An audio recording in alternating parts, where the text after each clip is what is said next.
Gairah Larissa 21 tambah. Selamat makan.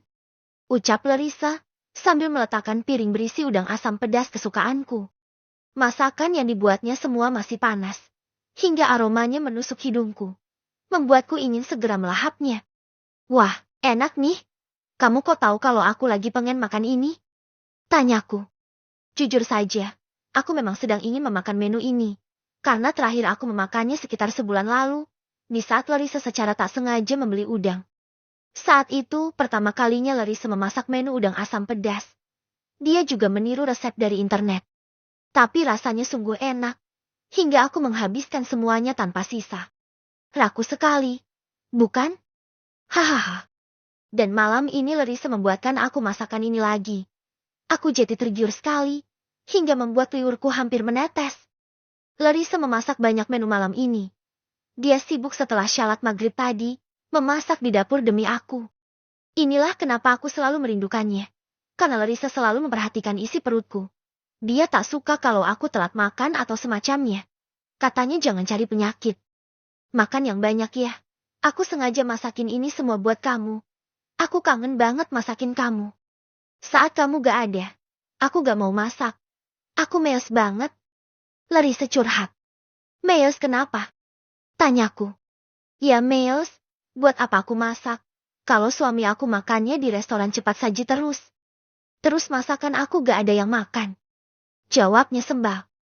Hehehe, maaf ya. Habisnya kan itu tugas. Mana mungkin aku gak pergi. Tapi karena sekarang aku ada di rumah. Kamu bisa masakin aku tiap hari. Dan aku siap menampung masakan kamu yang enak-enak ini. Jawabku sambil mengunyah. Larissa tersipu. Aku memang selalu memuji masakannya. Setiap saat ketika dia memasak untukku. Larissa mengambil piring dan makan bersamaku. Tapi, anehnya, meski dia tengah hamil, dia makan sedikit sekali. Aku jadi heran. Kok cuma sedikit makannya? Tanyaku, menunjuk piringnya yang hanya diisi dengan nasi sedikit dan satu paha ayam goreng. Aku gak mau makan terlalu banyak Jawabnya. Kenapa? Kamu harus makan lebih banyak daripada sebelum hamil. Dan lebih banyak lagi saat menyusui nanti. Bukan malah tambah sedikit. Aneh. Komentarku.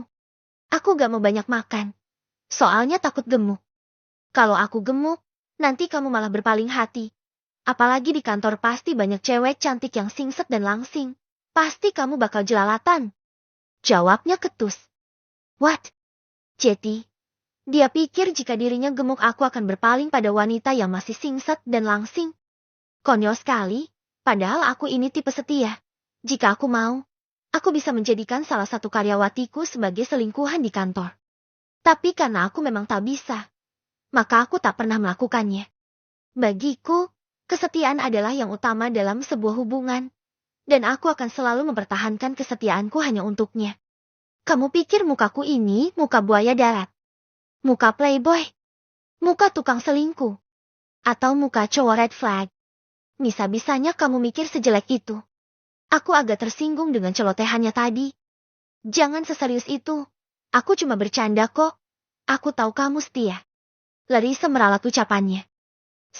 Kamu jangan tahan diri ketika mau makan apapun. Kalau kamu mau, kamu langsung makan aja selagi makanan itu ada dan gak membahayakan kamu. Aku gak masalah meski kamu gendut. Aku gak begitu memikirkan soal badan kamu yang bisa melar gara-gara banyak makan. Aku cinta kamu apa adanya. Kamu tetap wanita tercantik di hatiku. Di mataku dan di hidupku. Aku mengungkapkan isi hatiku. Aku tak mau Larissa minder. Hanya karena dia akan gemuk, aku akan tetap mencintainya. Larissa tersenyum. Makasih, sayang. Ucapnya. Kami kembali melahap makanan kami, lalu mengobrol tentang kegiatan Larissa di kampus. Aku berbaring di tempat tidur sambil memainkan ponsel. Membalas chat teman-teman yang kemarin ikut denganku ke Surabaya. Aku bertukar pesan dengan Raihan juga. Dia tiba-tiba mengingatkan aku akan suara horor di hotel saat itu. Jelas saja aku tertawa mengingat itu. Suara yang menurutku lebih horor dari suara hantu. Aku dan Raihan menyimpulkan bahwa Rahmat dan Mila saat itu tengah menjalankan proses program kehamilan, sehingga mereka bekerja dengan sangat giat dan bersuara keras, akibat semangat yang membara. Seru juga bertukar pesan dengan Raihan. Dia ternyata kocak juga, jika kita mengenalnya lebih jauh. Larissa masuk ke kamar setelah meminum susu dan vitaminnya. Dia naik ke atas tubuhku dan duduk manja seperti biasa. Aku menyimpan ponselku, karena tak mau mengabaikannya. Apa? Sayang? Tanyaku. Enggak kangen sama aku? Tanyanya. Kangen lah. Masa enggak? Jawabku. Kenapa cuma diam? Gak mau melakukan sesuatu sama aku? Tanyanya lagi.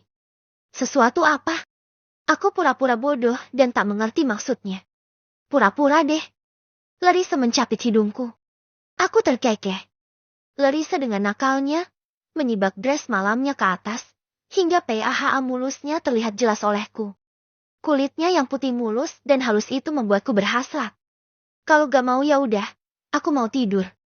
Ucapnya jutek dengan hendak turun dari tubuhku. Jangan dong, kan aku pengen.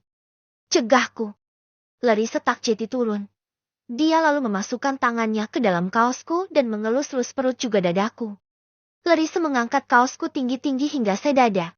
Aku merasa aneh saja, karena Larissa tiba-tiba seperti itu. Entah mungkin karena hormon atau apalah namanya itu. Tapi bagiku dia sangat agresif dan liar. Tercapai. Kami berdua berbaring bersama dengan peluh kenikmatan yang membasahi tubuh. Aku sangat puas.